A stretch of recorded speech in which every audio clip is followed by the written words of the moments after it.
Bonjour, bienvenue à notre chaîne. Je suis Joseph de l'informatique LGD.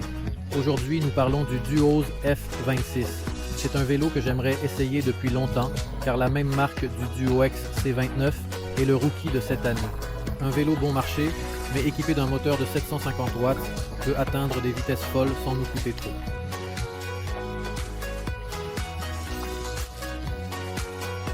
Le Duos F26 est très intéressant car il dispose de deux moteurs de 750 watts, tous deux sur le moyeu. Nous avons donc un moteur avant et un moteur arrière et une batterie de près de 1000 watts. Il atteint une vitesse de près de 55 km/h en accélération frénétique et surtout, il est capable de surmonter tout type de pente grâce aux deux moteurs. En plus, on a aussi le système de freinage.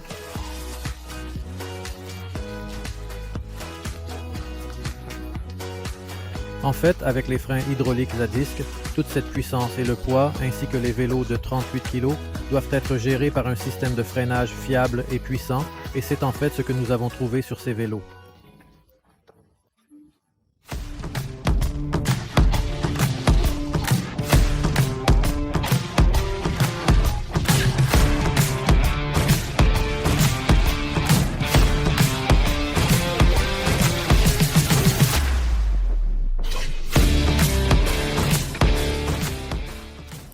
Nous avons ensuite deux roues de 26 pouces énormes à utiliser. Gras, ce qui les rend pas plus 26, mais en fait ils sont presque 30 car les bandes latérales mesurent 4 pouces. Et alors? Ils sont de très grandes roues, ce qui nous permet d'obtenir une plus grande stabilité sur la route et surtout de bons amortissements. Aussi parce que le vélo derrière n'a pas d'amortisseur, mais en ajustant les roues à la bonne pression, nous pouvons obtenir un bon confort de conduite même sur des routes de terre. La batterie équipée de cette vélo est une batterie LG, c'est donc une batterie de haute qualité de 48 volts, 17,5 ampères, qui permet à notre vélo de parcourir facilement environ 40 km à l'électricité seule. Bien entendu, cela dépend de votre style de conduite, de la fréquence avec laquelle vous utilisez un bimoteur et surtout du type de route.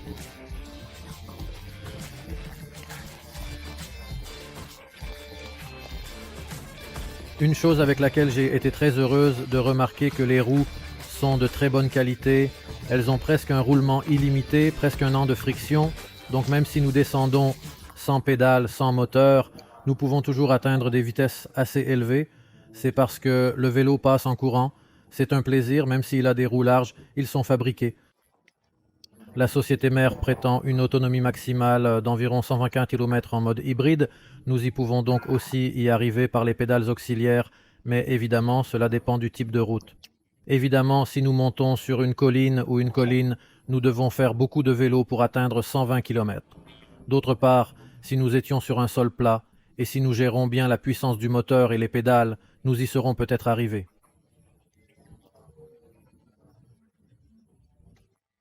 Quoi qu'il en soit, j'ai personnellement testé 40 km de soleil électrique et une conduite plus sportive, donc je me suis assuré que sur les roues avant, nous trouverons un amortisseur à ressort qui verrouillera l'amortisseur et réglera la précharge. Cela nous permet de conduire avec le maximum de confort ou, en tout cas, d'obtenir une bonne rigidité avant pour pouvoir faire face.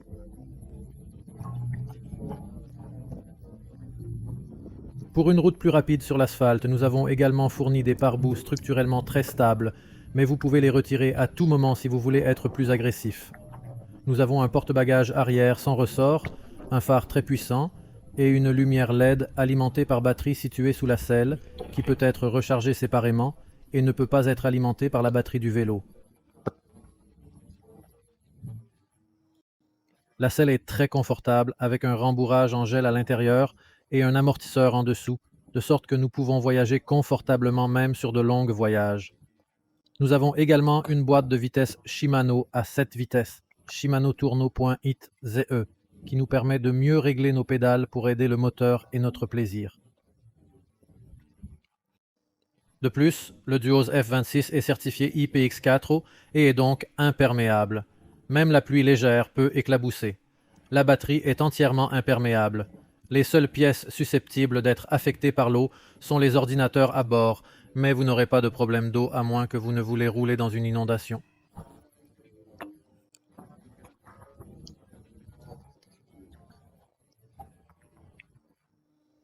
Le boîtier de batterie est intégré dans le cadre. Évidemment, vous pouvez également utiliser la clé qui vous accompagne pour déconnecter la batterie et la charger séparément ou la stocker loin du vélo. En tout état de cause, la conception est très prudente et les câbles traversent l'intérieur du cadre. Nous n'avons donc pas de fil pour suspendre, du moins seulement si cela est absolument nécessaire. Les commandes qui contrôlent l'ensemble du vélo sont dans cette boîte et sont donc bien entretenues. Il est à peine capable d'absorber l'eau ou les impacts de l'extérieur, ce vélo est donc très fiable et durable. Rechargeable sans retirer la batterie du vélo durant environ 7 heures. Cela dépend ensuite du niveau de décharge que vous apportez à la batterie elle-même. Je vous conseille de ne pas être inférieur à 20% pour prolonger la durée de vie de la batterie le plus possible. La batterie est amovible et avec cette serrure, nous avons 2 clés. Comme indiqué précédemment, les amortisseurs avant sont verrouillables et nous pouvons également régler la précharge en agissant sur les deux. Sur les 2 boutons, la précharge doit évidemment être ajustée en fonction de votre poids, mais comme il n'y a pas d'échelle, vous devriez passer quelques tests jusqu'à ce que vous trouviez le réglage idéal pour votre style de conduite et votre poids. Sur le guidon de gauche à droite, nous trouvons le commande de lumière et de klaxon, interrupteur double moteur, commande de gestion de l'ordinateur de bord, porte-téléphone, comme vous le verrez, très stable, le commande de la boîte de vitesse et des boutons d'accélérateur, les freins et les disques hydrauliques avant et arrière complètent l'équipement de cette vélo. Les freins sont très puissants et s'adaptent absolument à tout ce que ce vélo a.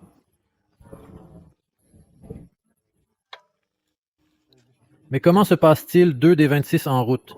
C'est un missile qui décolle avec 2 moteurs et laisse de la poussière derrière vous. Une chose que vous remarquerez immédiatement sur ces vélos est le bruit de l'absence de collision de pièces.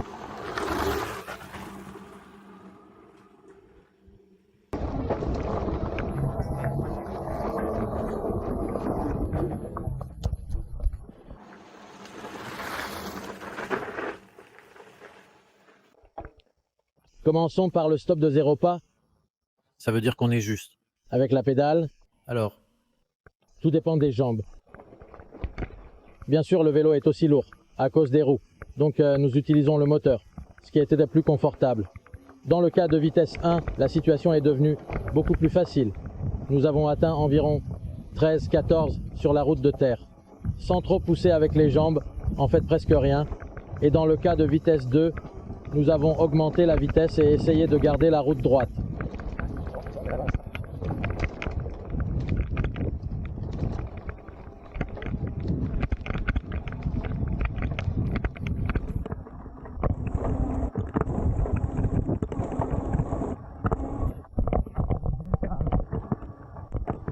malheureusement, le microphone de l'appareil photo n'apprécie pas beaucoup les objectifs qu'il reçoit et en fait l'audio n'est pas très bon. Quoi qu'il en soit, rouler sur une route de terre sera un peu inconfortable une fois que vous dépassez une certaine vitesse, précisément parce que le vélo danse normalement sur la route de terre en raison de pierres, de cachettes, etc. Mais en tout cas, nous avons fait de très bons progrès en termes de vitesse et si nous utilisons l'accélérateur, le vélo peut courir très vite sur les chemins de terre et devenir très amusant. Mais évidemment, en tout terrain, il est préférable de marcher sur les pédales et entre autres, de mieux répartir le poids vers l'avant ou vers l'arrière tant que les roues avant sont desserrées.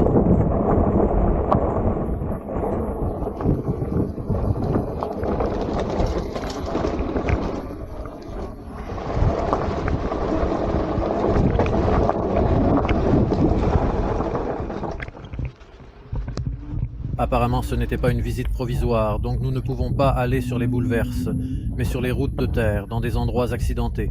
Il fait de son mieux. Nous pouvons utiliser pleinement les accélérateurs ou la vision assistée comme notre choix. Plus les grandes roues de 26 pouces. Les faits vous garantissent un plaisir vraiment unique. Vous pouvez galoper sur des routes de terre à des vitesses inimaginables en vélo.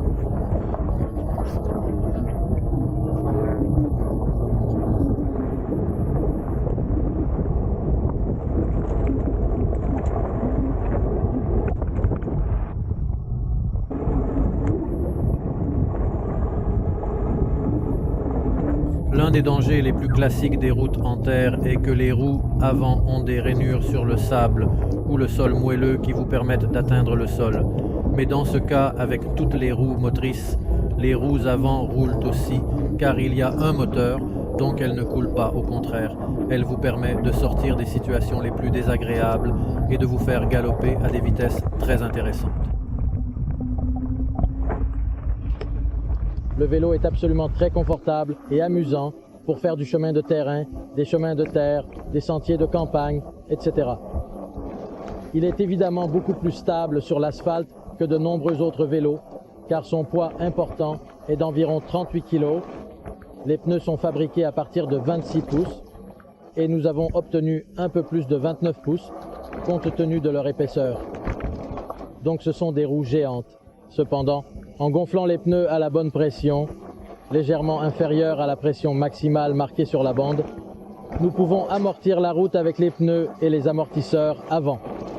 L'accélérateur est...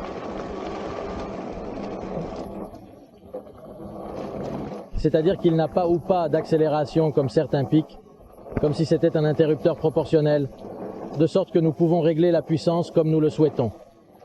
Nous avons maintenant 2 moteurs avec un minimum d'accélérateur et une vitesse de 8000 par heure. Si nous allons tout ouvrir, il est clair que la poussée changera et nous allons obtenir la vitesse immédiatement. Évidemment, le vélo est livré avec un kit à outils, un chargeur de batterie et ce support de téléphone qui, comme vous le pouvez voir, fonctionne bien sur des routes accidentées, divers types d'impacts et diverses vibrations. Il s'attache au téléphone. Vous êtes donc en sécurité et votre téléphone ne volera pas.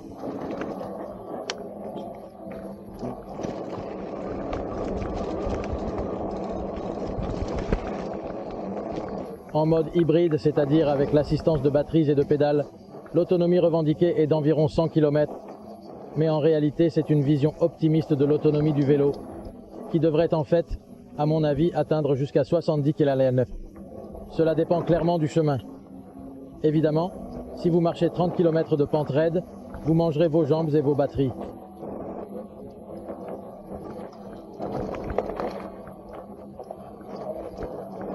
Et si vous êtes sur la plaine, il peut dépasser 70 km. D'ailleurs, les roues ont une bonne rotation. Elles n'ont aucun type de friction. Donc elles tournent, c'est-à-dire qu'elles tournent, elles marchent librement, sans pousser, sans moteur. Nous marchons tranquillement. Au fait, les freins sont hydrauliques, ce qui est un glissement très puissant, même si le coussin est encore nécessaire.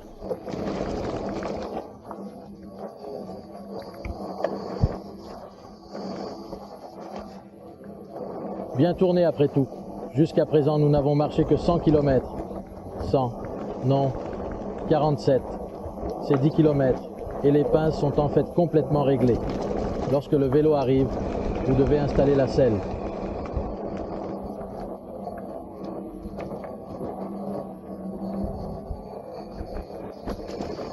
Le guidon est la roue avant, il suffit de le insérer dans le crochet selon les instructions du manuel d'exploitation et n'importe qui peut le faire. Je répète, les freins sont bien calibrés, donc il n'y aura aucun problème avec la conduite du vélo. Évidemment, la seule chose que vous devez faire est d'ajuster le siège de la manière la plus appropriée.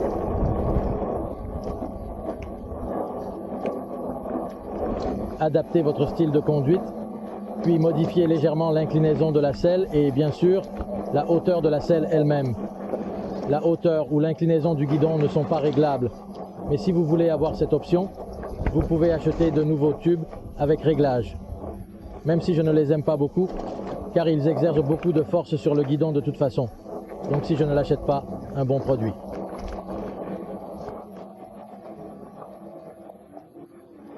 Il y a un risque de face à bas. Devant nous est le Fido M Uno Pro, également entraîné uniquement par un moteur de 500 watts. Si on accélère, on le brûle. En gros, il suffit d'ouvrir légèrement l'accélérateur.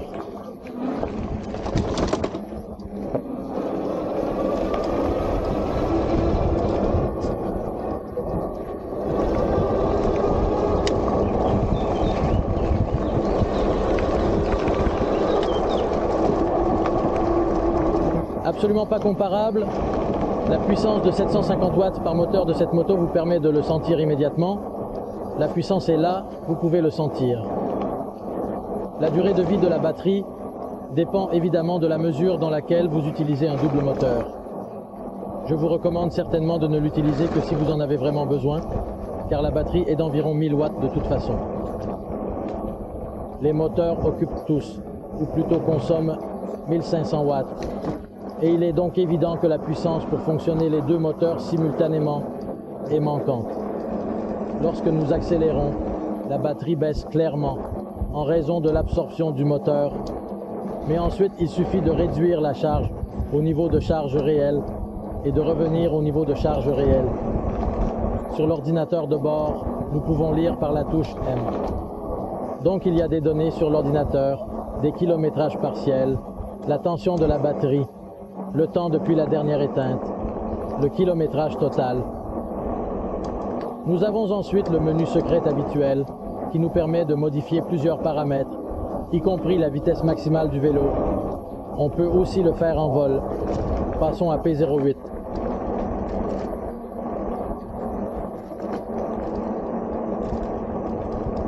Nous augmentons la vitesse maximale à 25 km/h. Double-cliquez. Si on accélère, voyons. Même si nous sommes en 5e vitesse, accélérons au maximum. Nous nous arrêtons à 26e vitesse et maintenant nous sommes un peu en descente. Donc le vélo est en descente. Apparemment, nous pouvons ramener le vélo à son état normal de fonctionnement en fixant simplement la valeur T08 à 100, ce qui représenterait 100% de la puissance disponible.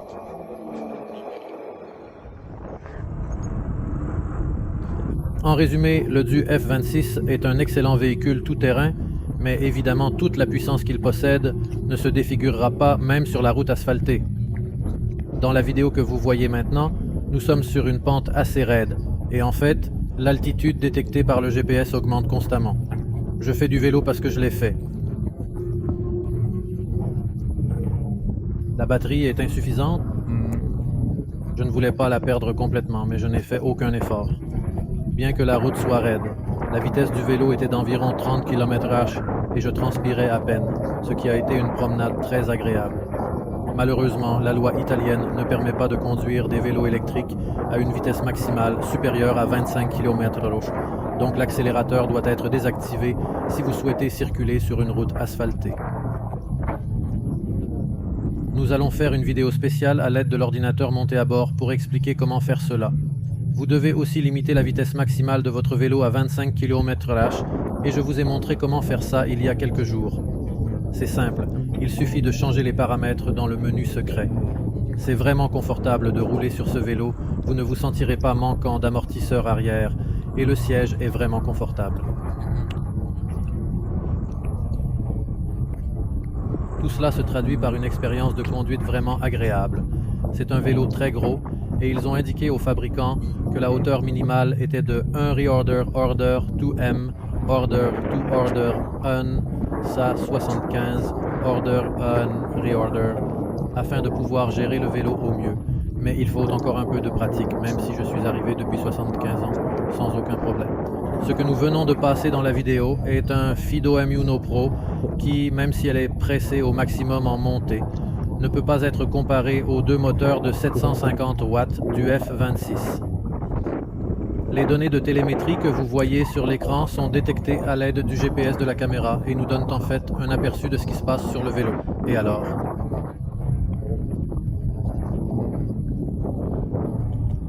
Altitude.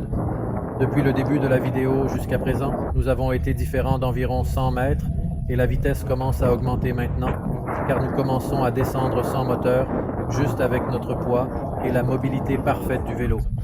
On est arrivé à 50 miles par heure. Comme je le répète dans ce cas, c'est vraiment un miracle que la vitesse ne soit pas déterminée par deux moteurs, mais par la conduite du vélo.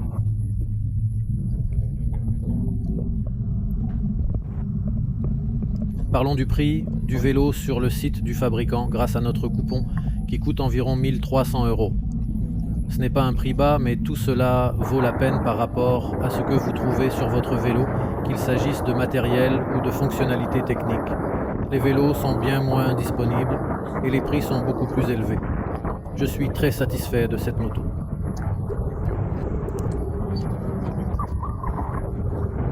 Je pensais pas que c'était un bon produit, mais ça a largement dépassé mes attentes. Le F26 est très confortable, très puissant, très doux et très agréable à conduire.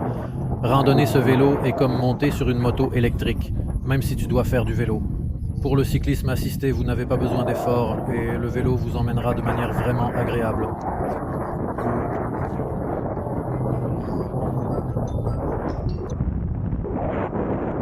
Si vous êtes intéressé à acheter, je vous laisserai un lien coupon dans la description. J'espère que vous aimez cette critique et surtout, il sera utile pour vous dans le choix de votre prochain vélo électrique.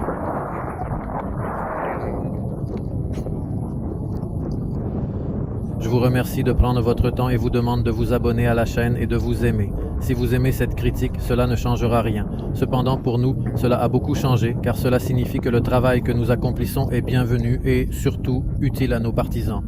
Je vous salue et vous suggère de consulter le prochain commentaire de Giuseppe de LGD Informatique.